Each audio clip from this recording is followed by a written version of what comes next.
Good morning, student. Let's go to the next chapter. That means chapter 5, physics, work, energy, and power. This is your last chapter of your syllabus. Firstly, we will discuss about the some notation regarding this chapter.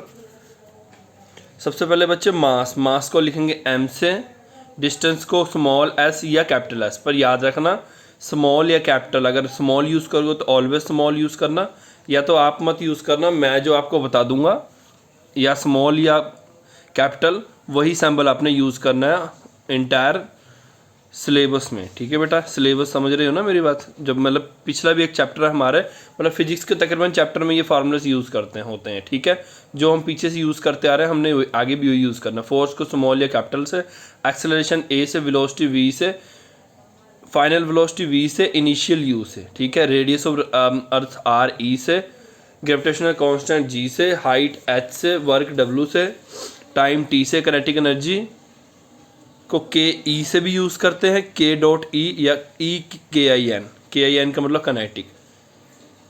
Potential को you से भी use करते हैं और इसको इससे भी use करते हैं ई पी ओ टी, मतलब पी ओ टी मतलब पोटेंशियल। एस्केप वेलोसिटी होता है E S C, mass of earth होता है एम ई, और एक्सेलरेशन ड्यू टू ग्रेविटी को हम लिखेंगे जी से। ठीक है बेटा, इसके बाद कुछ फॉर्मूलेस हैं जो पीछे भी मैंने आपको कराया हुआ है, तो ये आपने एक बार रिवाइज कर लेना है, न्यूमेरिकल्स में हेल्पफुल होंगे आपके लिए। ठीक है, the concept of work and energy is one of the most important physical concept of science and engineering based on the Newton loss of motion. ठीक है बेटा, सबसे पहले क्या बोल रहे हैं कि कंसेप्ट ऑफ वर्क जो एनर्जी है एक काफ़ी इंपॉर्टेंट फिजिकल कंसेप्ट है। ठीक है बेटा, किसमें, in the field of science में मान लो चाहे इंजीनियरिंग में मान लो, और ये किस पे बेस्ड है, न्यूटन लॉस ऑफ मोशन पे। न्यूटन फर्स्ट सेकंड थर्ड और न्यूटन और ग्रेविटेशनल के जो मिक्स लॉस थे पिछली बार पढ़े थे उनके बेस्ड पे है। द टर्म वर्क और energy are the quite familiar to us. ये दोनों हमारे लिए क्विट फेमिलियर मतलब देखो हमारे मतलब ये इस लाइन का मतलब ये है कि हमारे लाइफ में ये ऑलवेज चलता ही रहता है, वर्क और एनर्जी। इवन आप हर समय कुछ ना कुछ वर्क करते हो, कुछ ना कुछ एनर्जी कंज्यूम करते हो, वो करते ही रहते हो। The term work and energy could familiar to us and we use this term in ways, many ways, कई सारी तरीक़ों से हम इन टर्म्स को यूज़ करते हैं। In science particularly in physics में this term is very special meaning.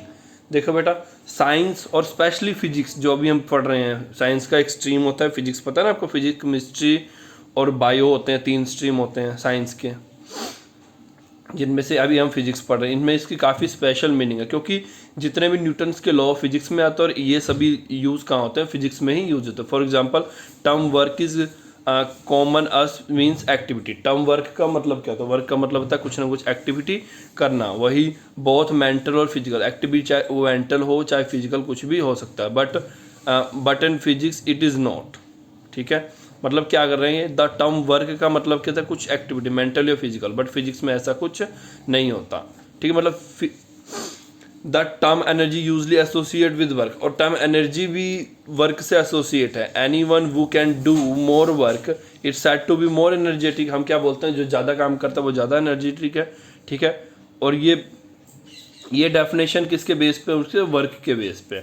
We use the energy in various form such as mechanical form में यूज़ कर सकते हो, इलेक्ट्रिकल फॉर्म में, मैग्नेटिक फॉर्म में, केमिकल फॉर्म में, हीट एनर्जी के form में, न्यूक्लियर एनर्जी के फॉर्म में। अब ये सब चीज़ें बेटा आपको पता होना चाहिए, ये सब कौन कौन से एनर्जी फॉर्म होते हैं, डिटेल्स में नहीं बट थोड़ा सा पता होना चाहिए। ठीक है, मैकेनिकल मतलब किसी इंस्ट्रूमेंट एक्सेट्रा में जो यूज़ करते हैं, इलेक्ट्रिकल मतलब जो करंट के यूज़ में, मैग्नेटिक मतलब जो मैंने क्या बोला था कि अगर 2 मैग्नेटिक को ऑपोजिट पोल्स एक साथ लाओ तो वो रिपेल करते हैं, यानी कि उनमें भी एक तरह की एनर्जी ही होती है। ठीक है बेटा, केमिकल फॉर्म में कोई रिएक्शन कराते हो तो एनर्जी रिलीज होता है या एनर्जी देना पड़ता है। ठीक है, हीट के फॉर्म में किसी चीज़ को हीट करते हैं, या न्यूक्लियर एनर्जी, ये तो बेटा ये कंसेप्ट थोड़ा न्यू तो नहीं कह सकते बट वास्ट कंसेप्ट है। ठीक है, न्यूक्लियर एनर्जी होता है मतलब एक तरह के फ्यूल होता है, न्यूक्लियर फ्यूल। ठीक है, उसके यूज़ से हम बनाते हैं, जैसे न्यूक्लियर रिएक्टर होता है, और हमारे इंडिया में एर्नाकुलम और कई सारे और जगह जहाँ पे ये न्यूक्लियर रिएक्टर लगे हुए हैं।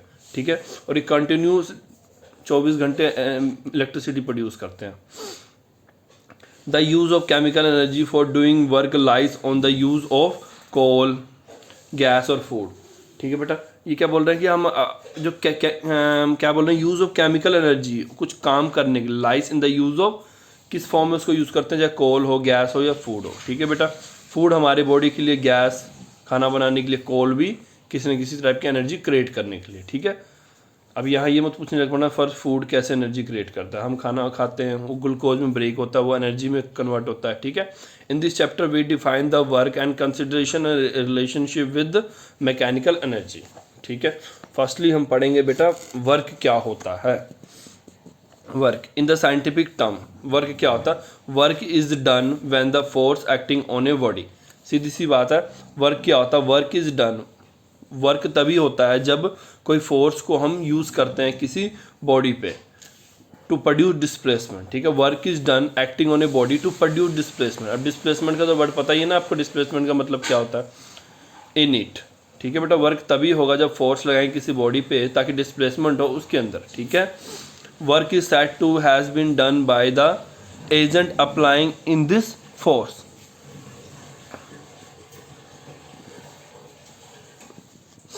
ठीक है, वर्क तभी होगा जब उसमें एजेंट, क्या होता है एजेंट, सॉरी एजेंट मतलब जो उस मतलब मान लो कि मैंने आपको इतना सा क्या आप ऐसे समझ सकते हो कि एक गाड़ी है। ठीक है बेटा, जब गाड़ी में इंजन फोर्स लगाएगा तभी गाड़ी आगे बढ़ेगा ना। इसी तरह अगर मैं बोलूँगा work is side has done by the agent, उसमें एजेंट कौन है, एजेंट या तो इंजन को मान सकते हो या तो जो उसके अंदर बैठ के एक्सेलेरेटर दबा रहा है वो हो गया एजेंट। एजेंट मतलब जो उसको चलाने में हेल्पफुल होता है।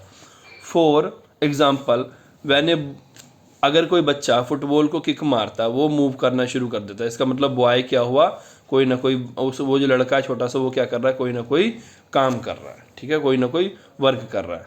When a displacement of body take place in a direction of the force, याद रखना अगर फोर्स इस डायरेक्शन में लग रहा है तो डिस्प्लेसमेंट भी इसी डायरेक्शन में होना चाहिए। ठीक है, अगर displacement of a body take place in a direction of a force, force is said to be done by the force on the body. ठीक है बेटा, सेम डायरेक्शन में लगना चाहिए फोर्स, सेम डायरेक्शन, जिस डायरेक्शन फोर्स लग रहा है उसी डायरेक्शन में बॉडी मूव करना चाहिए। अगर displacement of body take place in the direction opposite to the direction of force, इसका मतलब क्या है, अगेंस्ट द फोर्स, इसका मतलब क्या, जो वर्क डन हो रहा है वो अगेंस्ट द फोर्स हो रहा है। ठीक है, और याद रखना वर्क कौन सी प्रॉपर्टी होती है, स्केलर प्रॉपर्टी होती है, और इसका ऐसा यूनिट क्या होता है, जॉल होता है। ठीक है, क्लियर है, जॉल को लिखते हैं जे से। What are essential condition for the work to done? Essential condition क्या है वर्क होने का, for work to be done the following two condition satisfied. A force act on a body, सबसे पहले क्या है, फोर्स बॉडी पे एक्ट होना चाहिए।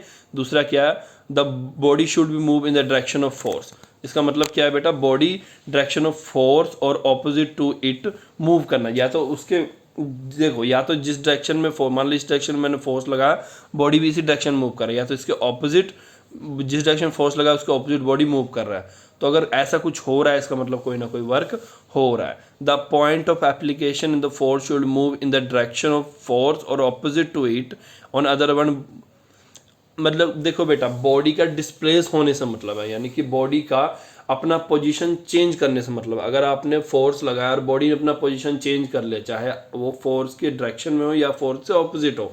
ठीक है बेटा, बट कुछ ना कुछ वर्क डन तो हो रहा है ना। ठीक है बेटा, और यही इसका एसेंशियल कंडीशन होता है। कौन से फैक्टर है जो अमाउंट ऑफ वर्क डन पे डिपेंड करता है, मैग्नीट्यूड ऑफ फोर्स पहला ये फैक्टर, दूसरा क्या, डिस्प्लेसमेंट ऑफ बॉडी। ठीक है, इन द डायरेक्शन ऑफ फोर्स, एक तो मैग्नीट्यूड ऑफ फोर्स पे डिपेंड करता है, दूसरा displacement of body direction of force, that is distance which body move in the direction of force. इसका मतलब क्या है बेटा, amount of work done depend करता है कि कितना फोर्स है। ठीक है, दूसरा क्या, कितना ज़्यादा बॉडी मूव कर रहा है। ठीक है, तीसरा क्वेश्चन है how is amount of work major.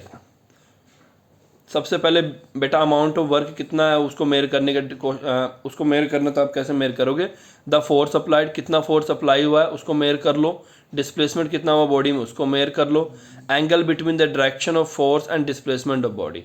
ठीक है, मतलब कितना ज़्यादा फोर्स आपने अप्लाई किया, कितना ज़्यादा बॉडी मूव कर रहा है। ठीक है, या तो एंगल को आप ऐसे समझ सकते हो कि उन दोनों के बीच में कितना एंगल, आप समझ रहे हो ना, एंगल अगर सिंपल मीनिंग में समझाओ तो मान लो ये एक्स और वाई एक्सिस है, एक इधर एक इधर, इसके बीच में क्या एंगल होता है। ठीक है बेटा।